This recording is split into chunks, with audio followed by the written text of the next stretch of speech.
kerugian yang sudah didapatkan. Ya, oke, itu pertama. Yang kedua adalah hari ini pelaporan dari Dokter Richard, ya, melaporkan Doktif atas kasus suplemen White Tomato, pencemaran nama baik, dan dengan perkataan Doktif yang mengatakan bahwa suplemen White Tomato itu apa bilangnya? Tadi coba tadi datang silakan kalau Doktif. Coba mungkin bisa dilanjutkan. Terkait dengan laporan, kalau laporan dari saudara Richard itu soal pelaku usaha yang diduga menggunakan barang jasa yang lainnya. Terus ada junto pasal pencemaran nama baik juga. Terkait dengan adanya beberapa konten yang diupload oleh Dokter Detiktif. Salah satunya terkait dengan produk White Tomato. Untuk produk White Tomato ini sendiri kan sebenarnya pada sudah dalam proses hukum, sudah dalam proses hukum di pihak kepolisian, karena itu sudah kita laporkan terkait dengan adanya dugaan pelanggaran hukum juga. Nah, nanti kita tinggal tunggu aja, ini udah berproses dan kemudian ada. Oke, jadi di sini Dokter jelaskan lagi ya, di sini sudah dirilis dari Badan POM bahwa memang produk White Tomato tidak pernah ada kandungan tomat putih. Ya, jadi mungkin kalau Dokter menyebutnya ya ini bohong ya atau menipu. Gitu. Karena dengan menambahkan stiker aja sehingga dan iklan-iklan beliau pun mengatakan bahwa produknya mengandung ekstrak tomat putih. Jadi untuk DRL, please Dokter mohon jangan lagi berlagak seperti amnesia. Ya, kamu selalu melakukan iklan, menyebarkan iklan bahwa suplemen kamu mengandung tomat putih. Dan akhirnya terima kasih apresiasi kepada Prof. Taruna dan Badan POM akhirnya mengeluarkan merilis pelanggaran terhadap relabeling dan iklan suplemen kesehatan WT. Sudah jelas ya. Di sini nggak cuman ada 5 pelanggaran yang sudah dilakukan. Oke. Jadi di sini dipasang stiker sendiri. Dan masyarakat mungkin tahu ya apa alasannya. Karena produk ini sama dengan produk Glubio yang dijual di pasaran seharga 300.000. Tetapi dengan menempelkan stiker, maka harganya bisa menjadi 1.500.000. Dan inilah yang salah satu poin yang Richard melaporkan Dokter. Oke, nah ya. Terus juga Dokter di sini ingin menyampaikan kepada Richard untuk fokus saja. Ya, fokus saja kepada pelaporan Dokter di Polda Metro Jaya. Jangan menggiring opini ke masyarakat. Istri kamu sudah dipanggil, tetapi mangkir dari panggilan. Jadi Dokter mohon silakan kooperatif saja dengan panggilan Polda Metro Jaya. Karena dalam waktu dekat, insya Allah beliau pun akan dipanggil oleh Polda Metro Jaya untuk mempertanggungjawabkan produk yang sudah dia jual. Bukan cuma ini, ada beberapa produk lain yang terindikasi diduga juga melakukan pelanggaran. Ya. Dok, tadi pertanyaan berapa dok? Pemeriksaannya dok? Berapa pertanyaan? 20-an mungkin ya. Nah, seputar apa aja? Ya seputar itu aja, seputar konten, seputar White Tomato, seputar strategi praktek ya. Jadi yang juga dipertanyakan adalah Dokter memang ya mengunjungi. Jadi sebelum Dokter itu mengungkap fakta atau data atau berucap, itu Dokter akan selalu melakukan research atau penelitian lebih dahulu. Ya, jadi Dokter mendatangi klinik beliau di Palembang. Dan memang Dokter melihat dan pengakuan dari dokter pun sama. Apakah ada di situ strategi praktek Dokter Richard? Dokter tidak melihatnya. Ya, jadi fakta yang Dokter omongkan adalah fakta, bukan kata-kata opini atau asumsi. Ya, jadi Dokter yakin dari Polres Metro Jakarta Selatan juga akan melihat fakta-fakta yang ada. Penyidiknya baik banget ya tadi ya, Bang Alvino, Bang Ridwan, luar biasa. Dan Dokter yakin bukti-bukti juga mereka dengan jelas mereka lihat. Ya, jadi kita percayakan saja dengan penyidik. Oke? Dok, terus terkait dari BPOM bahwa seorang dokter tidak boleh mereview produk itu gimana dok? Kenapa? Terkait pernyataan dari BPOM bahwa seorang dokter tidak boleh mereview sebuah produk. Kalau selama ini sih dokter mendapatkan informasi tidak begitu ya, apalagi produk-produk yang tidak memiliki izin Badan POM, apalagi produk-produk yang mengandung merkuri, itu tidak pernah ada masalah. Silahkan dokter lanjutkan reviewnya, ya. Jadi jangan juga ikut tergiring opini, oke? Terus juga untuk AS yang mengatakan bahwa dokter tersangka di Medan, ya. Dokter mohon jangan ngotot banget dong lawyernya itu. Kok memaksakan banget dokter jadi tersangka? Kayaknya pengen banget kayaknya dokter masuk gitu ya. Jadi lawyer yang profesional, melihat fakta dan data.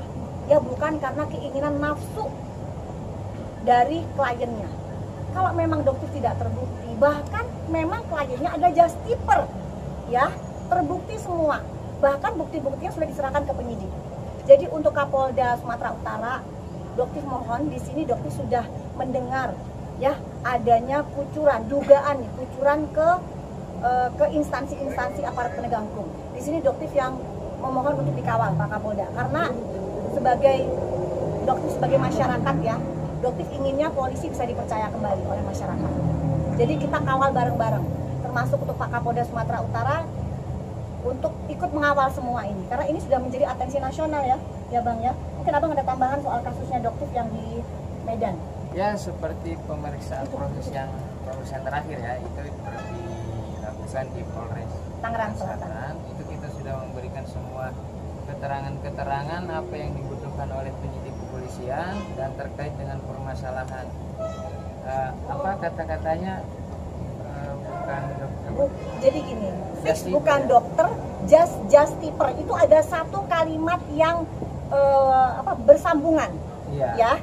Jadi bukan fix Andra Situngkir bukan dokter, nggak seperti itu.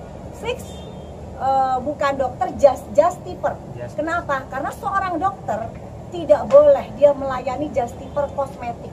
Jadi beliau ini ya membeli kosmetik dari luar Bangkok berdasarkan pesanan dari orang-orang. Ada linknya, bahkan beliau juga menunjukkan nomor teleponnya, ya. Jadi dia akan memesan itu dan akan langsung berangkat ke Bangkok bersama dengan teman-temannya, karena pada saat itu memang bersama teman-temannya. Dia membeli, ya, dan dia akan memasukkan barang itu ke Medan melalui Bea Cukai Kuala Namu. Oke ya. Nah, pada saat di Bea Cukai Kuala Namu, dokter apresiasi banget kepada Bea Cukai Kuala Namu yang menahan barang-barang tersebut. Jadi sempat tertangkap, ya. Memang barang-barang tersebut sempat ditahan dan mungkin sampai saat ini pun masih berada di Bea Cukai Kuala Namu. Oke, jadi di situ pun sudah jelas, ya. Memang dia adalah seorang justiper dan seorang dokter tidak boleh melakukan itu. Apalagi dia tahu aturan bahwa produk kosmetik yang ada di Indonesia harus memiliki izin edar Badan POM. Jadi untuk lawyernya Pak siapa di Anus itu ya. Jadi dokter tekankan, Pak, itu bukan oleh-oleh Pak. Ya, itu adalah titipan. Buktinya jelas banget dari bonnya, dari chatnya, dari semuanya itu bukti jelas banget dan saat ini sudah dipenyidik. Jadi dokter mohon meskipun sebagai lawyer membela kliennya, tapi kalau kliennya salah lebih baik nasihati, bukan untuk menggiring opini masyarakat. Dok, per hari ini berdasarkan informasi dari ya kita Bayfon ya, termasuk saya Bayfon tadi terhadap Julianus, bahwa hari ini sudah ditetapkan tersangka oleh penyidik Polres Tabes Medan dan Julianus juga memegang SP2HP-nya, Dok. Itu gimana, Dok? Kita akan tunggu pemberitaan resminya kalau seperti itu. Semoga cepat kami terima ya, karena sampai detik ini saya belum terima sebagai kuasa hukum dokter. Saya belum terima pemberitahuan tentang yang dimaksudkan. Dan sekali lagi, apapun yang terjadi, misal dokter sebagai tersangka, apakah dokter malu? Tidak. Dokter bangga. Kenapa? Dokter ditersangkakan kenapa? Karena membongkar kedok mereka. Tidak ada sedikit pun dokter takut, apalagi malu.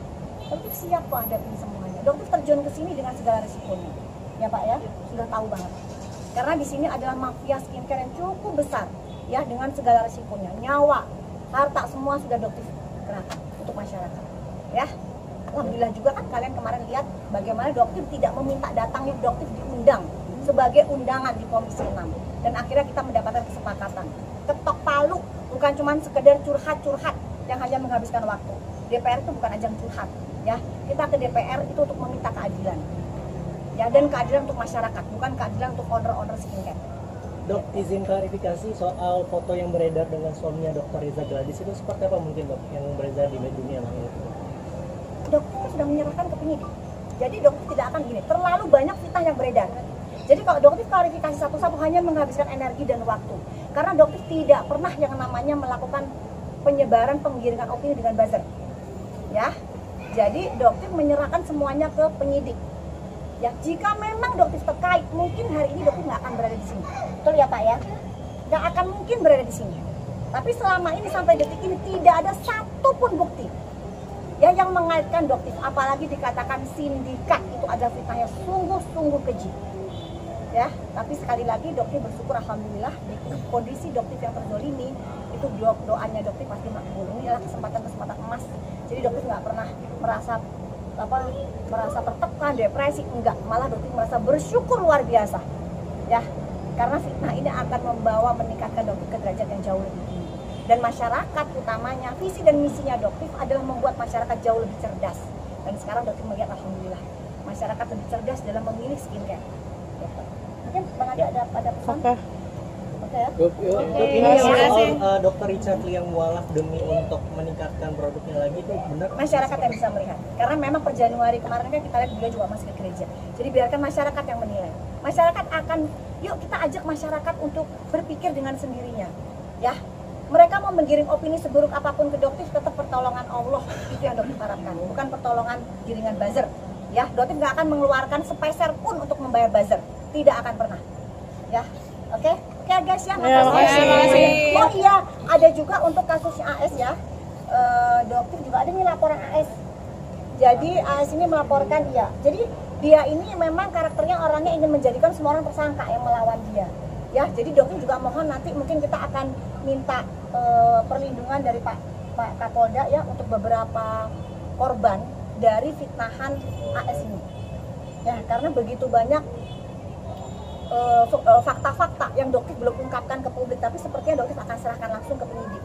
Ya, jadi sebaiknya nanti untuk para korban-korban yang sudah difitnah oleh AS nggak usah khawatir, langsung hubungin aja dokter, langsung bisa hubungin Riko, jaga lambil juga ya. Oh iya, ada satu lagi untuk kalian ya. Sebenarnya tujuan mereka melakukan ini hanya satu, untuk mengambil akun dokter detektif. Jadi serangan mereka adalah satu, akun dokter detektif. Ya, jadi kalian juga dokter mohon kalau misalnya kalian bisa follow akun dokter detektif Hero, karena mereka ini targetnya selalu akun. Untuk apa? Supaya dokter berhenti ya mengungkap kebenaran. Dokter nggak lantang untuk berbicara. Tapi sampai detik ini dan insya Allah ke depan dokter tetap akan terus lantang bicara. Jadi ingat ya untuk para buzzer-buzzer, sampai detik ini lihat kan dokter tetap lantang. Tidak ada sedikit pun ketakutan, tidak ada sedikit pun kepanikan, karena sampai detik ini tidak terbukti bahwa dokter adalah sindikat. Oke? Selamat berpuasa nggak dok?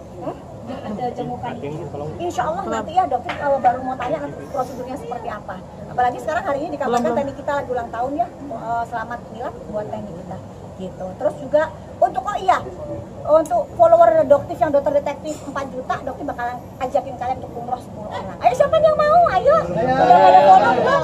Kalian bagian umroh ya, umroh bareng dokter. Doanya seperti apa dok mungkin buat kita yang hari ini ulang tahun gitu? Teknik kita diberikan kekuatan ya, ketabahan, dan terus untuk bisa berbicara lantang. Karena yang selama ini dokter lihat rasakan, beliau adalah orang yang berbicaranya cukup lantang. Oh iya, ada satu lagi soal penyogokan 2 miliar. Ya, oke, nanti sampaikan ya, ini sebagai terakhir ya, sebagai teman-teman terakhir informasi.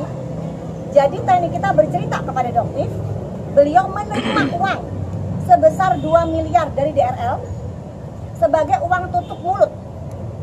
Tutup mulut apa? Ini berdasarkan versi cerita dari NM, bahwa DRL ingin NM tidak lagi berkoar-koar soal saham yang diminta oleh DRS sebesar 20% kepada owner branded inisial M. Nah, ini yang dokter sesalkan. Jika kamu koar-koar soal pemerasan, bagaimana dengan diri kamu sendiri yang diduga meminta saham 20% kepada brand owner dengan inisial brand owner D inisial M, ya, di saat owner brand tersebut sedang jatuh, ya, apakah itu juga tidak disebut dengan pemerasan? Saham 20% dan NM diminta untuk tutup mulut, akhirnya ditransferlah senilai 2 miliar rupiah. Jadi yang bisa kita lihat sekarang DRL mulai berkoar-koar lagi. Kenapa? Karena NM sudah masuk Ya, jadi dianggap NM sudah nggak bisa berkoar-koar lagi. Ya, jadi sehingga dia bisa mulai lagi untuk berbicara. Oke, Ya, jadi DRL thank you. fokus aja di kasus kamu Polda Metro Jaya.